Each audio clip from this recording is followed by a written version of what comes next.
Assalamu alaikum. My dear students, how are you? I hope you are doing good by the grace of Almighty. I am your teacher Shahz Akhtar Asma, lecturer, Department of English, Government Tularam College, Naranganj. Today, and welcome to today's online class arranged by National University. As usual, I'm going to talk about 17th and 18th century non-fictional prose. And today, I'll talk about the essays of Edison and Steele. In my last class, I have talked about one of the essays of Edison. Today, I'm again going to talk about some other essays of Edison and Steele.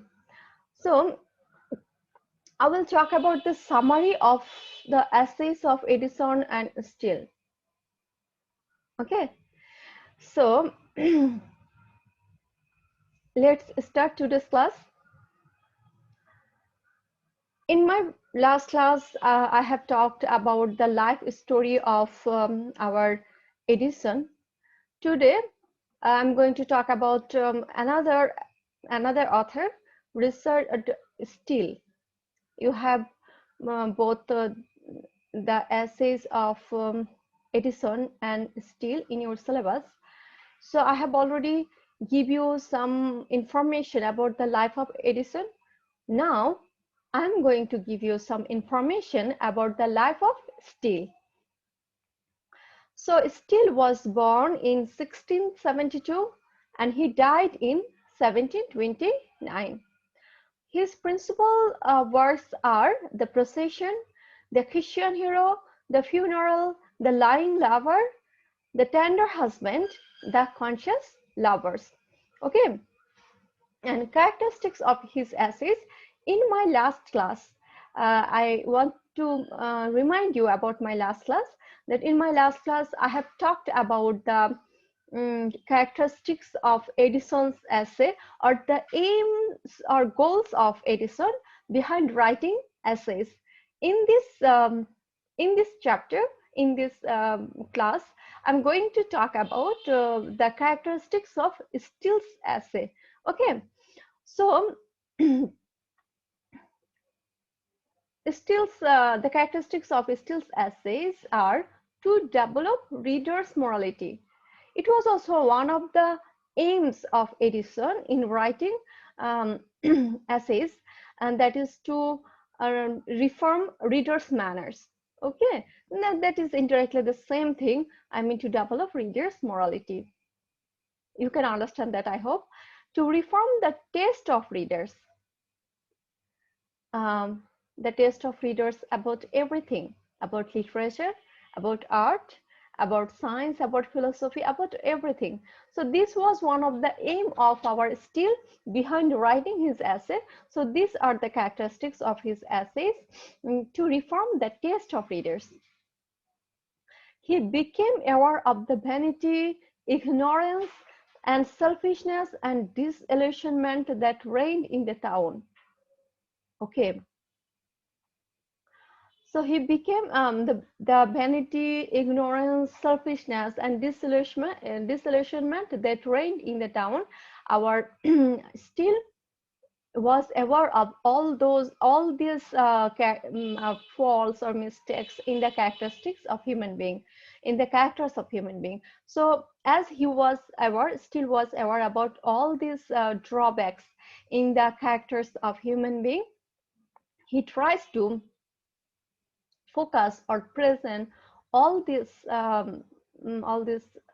drawbacks or faults in a human character in his essays, so that human being can be, or his readers can be conscious, and ultimately tries to bring a change, tries to correct their I mean characters, or all these faults in their characters. Okay.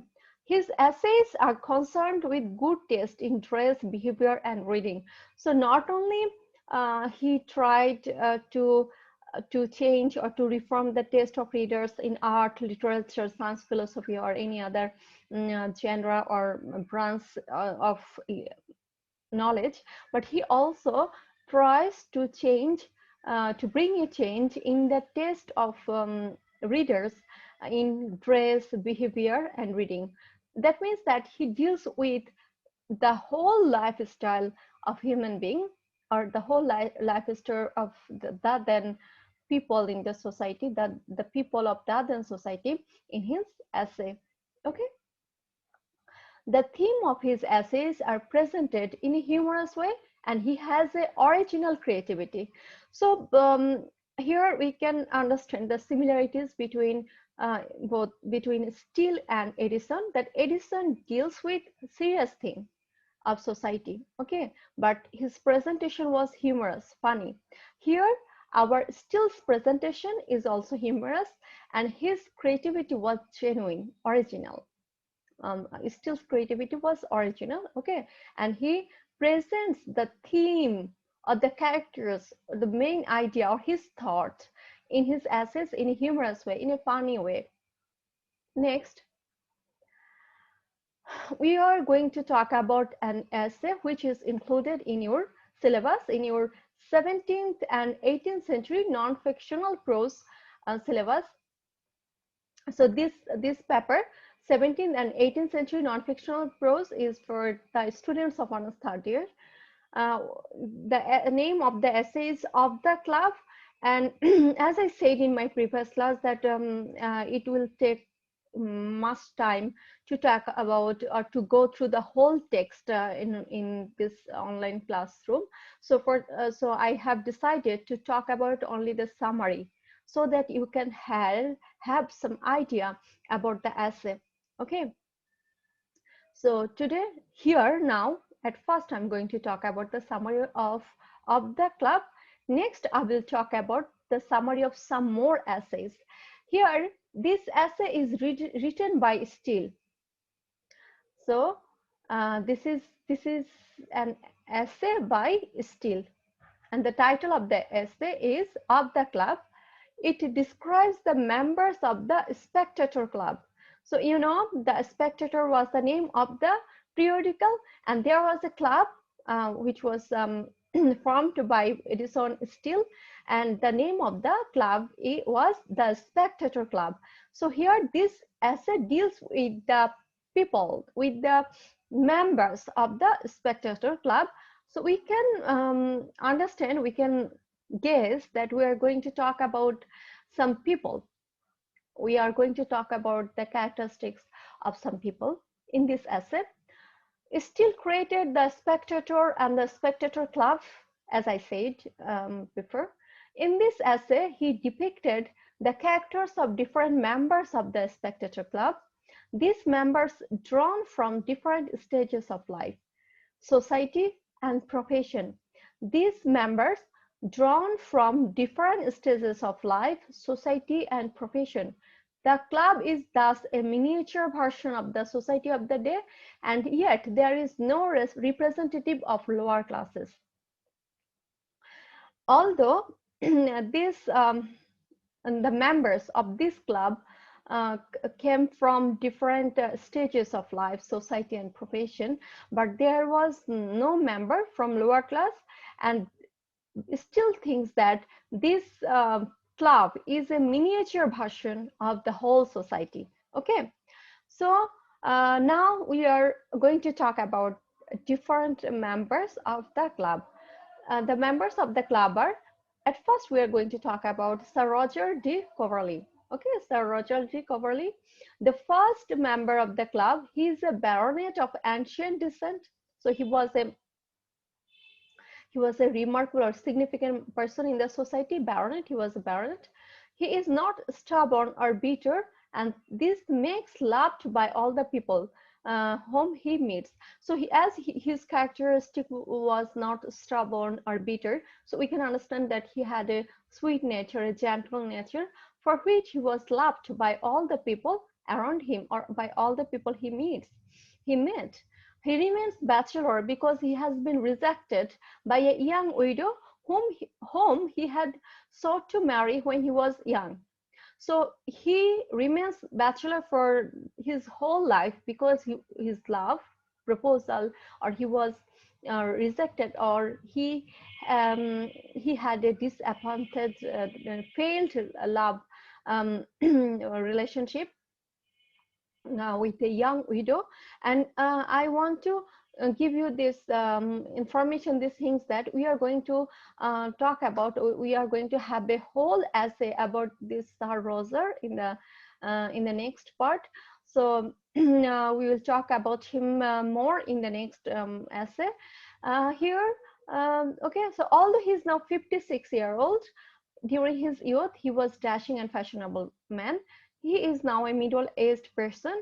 I mean, he is now 56-year-old, but he was dashing and fashionable during his young age. But after being a failure in love, he became negligent about his dress. He is also a justice of the quorum, so he is also a justice. But what happened to his dress sense when he failed in his love relationship? When he was rejected by the widow, he lost interest in dress up or in get up. Okay. Next, we are going to talk about the Templar. He is next in importance in the club. He is the second person in importance in the club, and a bachelor and lawyer. So this person is a bachelor and a lawyer. He never wanted to be lawyer, but his father wanted that. So he became a lawyer only for the wish of his father. He did not ever want to be a lawyer. So what did he want to be? He was interested in literature and theaters. He has engaged a lawyer to answer the legal queries sent by his father. So we can ask, it's really funny. I mean, as we have already learned that both Steele and Edison have presented their theme characters in their essays in a humorous way, in a funny way.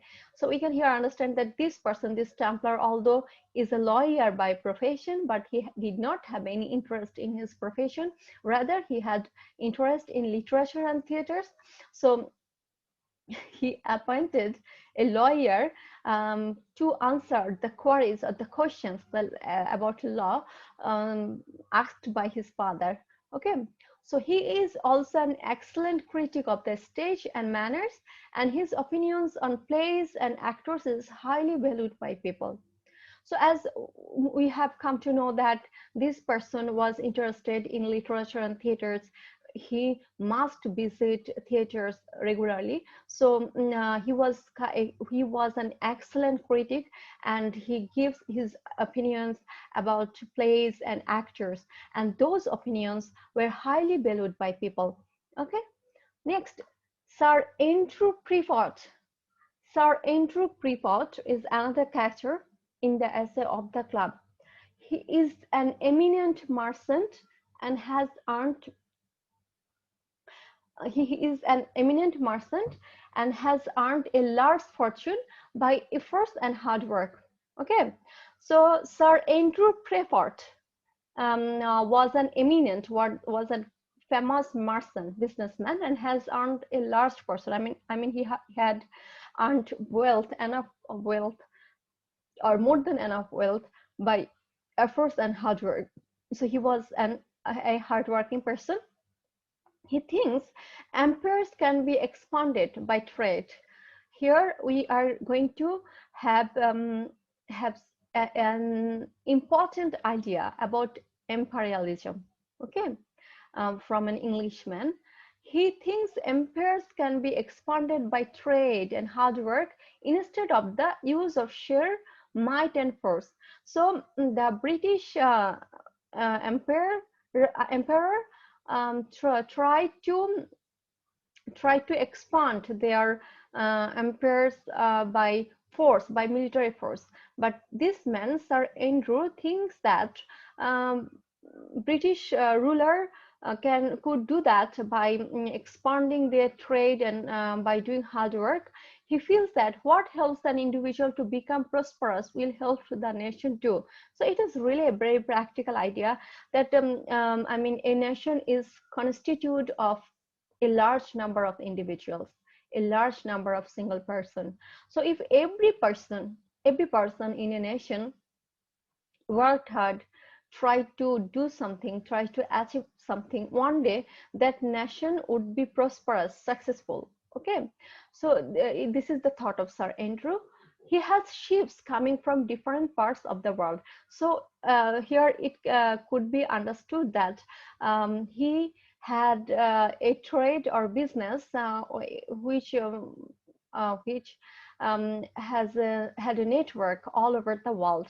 For this region, he had ships in different countries or all the corners of the world. Captain Santry. Okay, Captain Santry was an intelligent, courageous, but a modest man. Captain Santry was an intelligent, courageous, but a modest man. He owns an estate and is also the heir of Sir Roger. So Captain Santry owns an estate and he was also the heir of Sir Roger.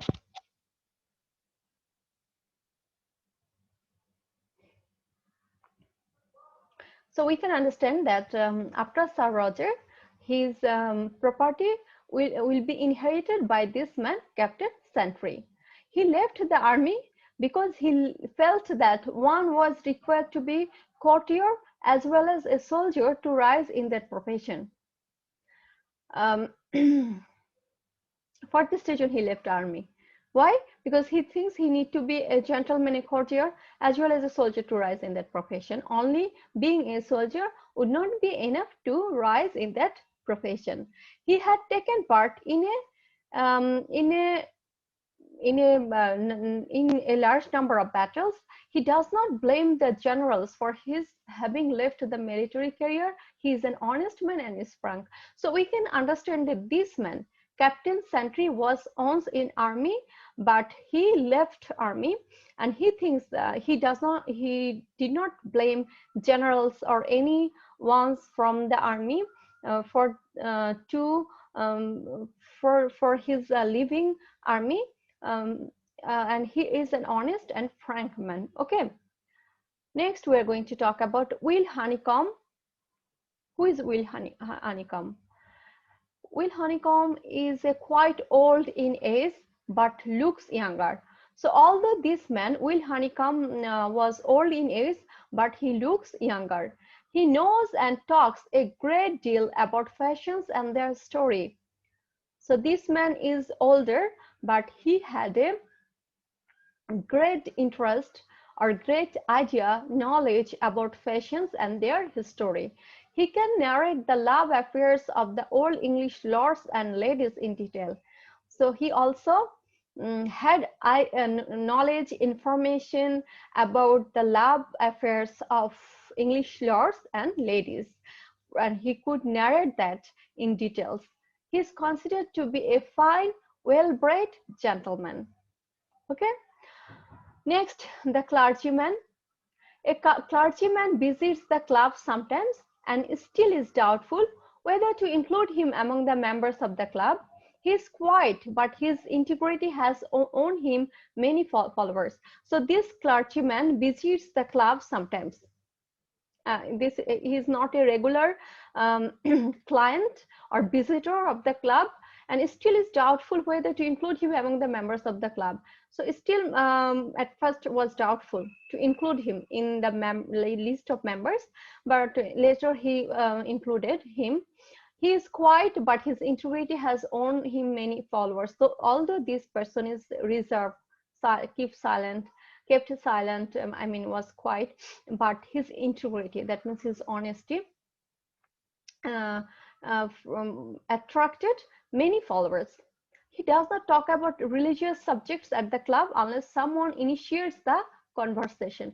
He was a clergyman, so you can understand that the clergyman means someone related to religion, profession which is related to religion. But he did not talk any religious subjects at the club, but yes, he would engage himself in conversation about religion if someone had initially started that conversation. Okay. He has little interest in the world and its affairs. He did not have any interest in this world, in this earthly world. He just wants to be fit in the next world, overcoming his worldly informatives. So he thinks that he need to think about the afterlife, and he always wanted to overcome all these worldly informatives. I mean, all the worldly weakness, physical weakness, moral weakness, every weakness of him. He wanted to overcome all his weakness so that he could be fit in the afterlife. Okay. So we are done here with the essay of the club. Okay. This is the summary of the club. I hope that you have enjoyed it. I enjoyed this essay. It is really interesting. All the characters are, I mean, they are versatile and they are different from one another. Okay, so let's start our next essay. Next essay, the title of our next essay is Sir Roger at Church. So Sir Roger was one of the members of the Spectator Club. Here, Edison, this essay is written by Edison. Edison is going to talk about Sir Roger at church. I mean, his role in a church. Okay, in a country church. So as usual, I'm not going to talk about the text in details, but I'm just going to give you a summary about the essay Sir Roger at church. This essay is written by Edison. So this essay, Sir Roger at Church, is written by Edison. Actually, this course, I mean, not this course, this text, the essays of Edison and Steele, consist of some essays, 4 to 5 essays, and some essays are written by Edison and some other essays are written by Steele. You have to keep in mind which essay is written by whom, which essays are written by Edison and which essays are written by Steele. You have to understand it clearly. Okay, so Sir Roger at Church is written by Edison. This essay aims to reforming the behavior of attendance in church. So the purpose behind writing this essay of Edison was to reform the behavior of attendance in church. You know, some people or the local people visits, attends ceremony in church at every Sunday. So they are the attendants, the local people who attend a church regularly, especially on Sunday or on different ceremonies, and those are called attendance. So here our our Edison intends to correct the behavior of the attendants in church. Edison desires peaceful relation between the square and the person in a village to ensure good attendance at church and improvement of the faith of people. This person square, they serve in local church. Okay, in a local church, this two person, these are the name of profession which are related to church service. Okay, square and person in a village to ensure good attendance at church and improvement of the faith of people. Here the spectator talks about country Sundays. A spectator is the a narrator here, the speaker. He talks about country Sundays and he considers these occasions special and of great value. So the spectator, who is the speaker in this essay, he talks about Sunday events at a church, at a country church, at a village church, and he he thinks that these occasions, this Sunday service at a church are special and has great value. The villagers wear their best dress and put on a cheerful mood. The villagers on Sunday wear their best dress and put on a cheerful mood. Why? To attend church service. Okay, these Sundays help the villagers get chance to remove their weekdays monotony by these church gatherings. So this is kind of festival. This is not only religious activities. According to the spectator, this is kind of festivals which remove the monotony of local people. Okay, Sir Roger took great interest in church, and he had decorated the church with quotations from the Bible, which he selected himself. He had also arranged pulpit cloth, a common prayer book for parishioners, a communion table. Here we come to know about the contribution of Sir Roger in a local church. What did he do? He decorated the church with a quotation from the Bible. He also gifted pulpit cloth, common prayer book for parishioners. Parishioners are those who serves in church, in local church. Communion table. He also appointed a musician to instruct the parishioners to sing psalms in the right tune. As a result, they learn to sing psalms in the right tune and prided in themselves that they can sing better than other parishioners of other village churches. So Sir Roger also appointed a musician who can teach these parishioners to sing song at church in a right tune. And the parishioners were successful to do that, and they were proud of themselves for doing this. Okay. Sir Roger did not allow to sleep anyone in the church during sermon except himself. Okay, it is really ironical, it is really funny. And here by presenting the characters Sir Roger, Edison actually trying to criticize the behavior of attendance in a church, at a church, and he also tries to reform the behavior of attendance by presenting the behavior of Sir Roger at a church. Okay, so Sir Roger himself would sleep at a church, but he would not allow any other person to sleep at a church. Okay, so if he fell asleep during the sermon, after waking up, he would look around him to find out anyone sleeping. So he would sleep at a church. When he would wake up, he would try to find out. He would look around and try to find out who are sleeping. What would he do after finding out that? If he found out anyone sleeping, he would send his servant to wake him up. Okay, so Sir Roger himself could sleep at church, but no other person was allowed to sleep at church. He would continue singing a song even after the song being sung by others of the congregation. When other people at the church would finish their song at church, Sir Roger would continue to sing his songs. He might not stop singing even after all other people would finish their song. Sir Roger would not finish or would not stop singing. Okay, he would not kneel down with others in order to count those people who are absent in the church. So this was a part of the service at church, that people would kneel down in front of Jesus Christ. So all the people would do that, but Roger would not kneel down. Why? Because he wanted to count who are absent from the church service. For this reason, he would not kneel down in front of Jesus Christ, or Okay, the parishioner was too naive and simple to find out anything ridiculous in the absurd behavior of Sir Roger.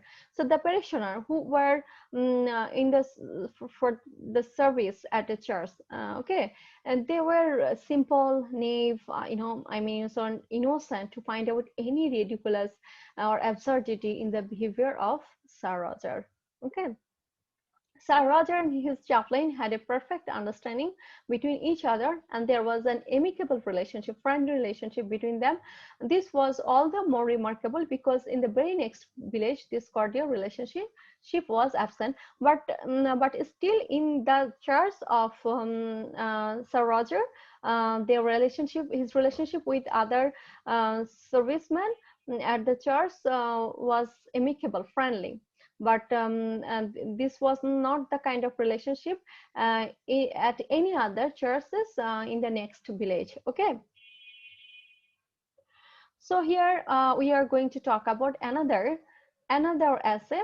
This is his account of his disappointment in love. His account of his disappointment in love. So we are going to talk about the summary of his account of his disappointment in love. This essay is written by Steele. This essay, his account of his disappointment in love, was written by Steele. Here we have a flashback into Sir Roger's life. We come to know here this essay is also about Sir Roger's life. We come to know that his character has been deeply affected by a disappointment in love which he has experienced in his youth.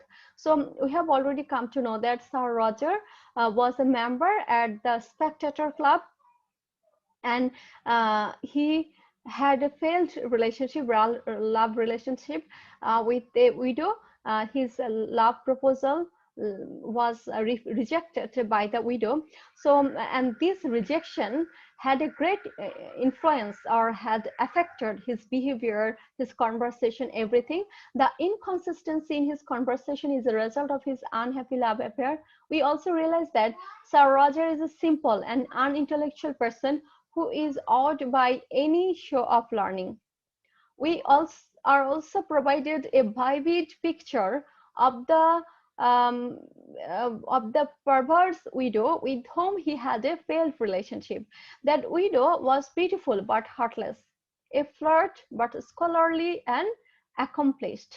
So he had a failed relationship with a woman, with a widow who was beautiful but heartless, flirt, scholarly, accomplished. I mean, that widow was gorgeous, had all the qualities, but he was heartless. She, she was heartless. She was cruel. The widow was cruel. So next, we are next see what happened to our Sir Roger. Sir Roger met the widow at court when he was only 22 years old. Okay, so when he was only 22 years old, he met this widow at a court, and where the widow and a sheriff of that, when Sir Roger was a sheriff during that moment. Okay, Sir Roger was 22 years old and he was a sheriff. So he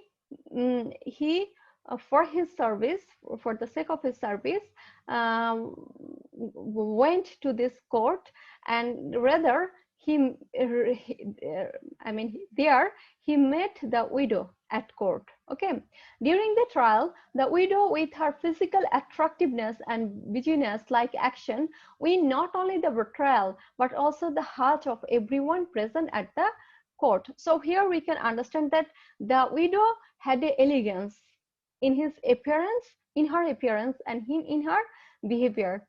The widow had an attractive personality and also an attractive physical beauty. Okay. The widow had many admirers, and she accepted the admiration of her admirers, but was not willing to give them in return anything. She had a close friend with whom she shared her thought maxim about man and love. This friend made it more difficult for her to show likings to any man. Whenever she tried to show her likings to anybody, her friend reminded her those thought of her about men. So here we come to know about the widow. The widow had, as the widow was physically attractive and also her personality was attractive, he had a lot of admirer, and she had a lot of admirers, and she accepted the admiration of her admirers, but she was not willing to give them in return anything. And she had a close friend with him, with her, and she used to share her thought about man love with her. So whenever the widow was attracted to anybody, slightly attracted, and whenever she wanted to show her likings to any man, though her that friend used to remind him her thought, the widow's thought about man and love. So for her own thought reminded by the friend, she could not show her likings to anybody. Okay, Sir Roger once paid the widow a visit at her home. The widow was intelligent and learned, and she delivered a learned speech on pretenders of love and honor. Her intelligence and eloquence Sir Roger mm, I mean, pushed Sir Roger into silence. After that visit, Sir Roger had met the widow many times, and every time she had addressed to him some discourse difficult to understand. The disappointment in love apparently affected Sir Roger to such an extent that he had developed a certain inconsistency of expression. So we can understand that Sir Roger once visited the house of the widow, and the widow was intelligent, eloquent, but she was heartless. So, intentionally, she talked about pretenders in love and honor, and at the same time she asked opinion from Sir Roger. We have already come to know that Sir Roger was not so intelligent. He was simple, and he was not able to cope with anybody intelligent or any intelligent talking discussion, anything. So the widow knew that for this reason, on purpose, she did that. She talked about something knowledgeable, okay, because she knew that Sir Roger would not be able to participate in that conversation. So Sir Roger was speechless, silent. She could not participate in the conversation, and and even after that visit, whenever the widow met Sir Roger, she would use the same tactics. I mean, she would start a conversation on a difficult topic. And Sir Roger was never able to participate that conversation, and as a result, um, he suffered from from the lackings of self-esteem, and he suffered from the lackings of self-esteem, and he had developed a certain inconsistency of expression. Okay, so my dear students, today I tried to talk about all the essays, different essays by Edison and Steele, which are included in your syllabus. I hope that you have enjoyed these essays because they are presented in a humorous way. They are not boring like many other essays. So, and this is again my suggestion for you to go through the essay, to go through the text, and to learn about them, to know about them more. And um, I again suggest you to take care of yourself, to study properly, to take preparation for the examination, and not to lose hope. Just think about the future. Okay. Once again, thank you. Take care, and Allah Hafiz.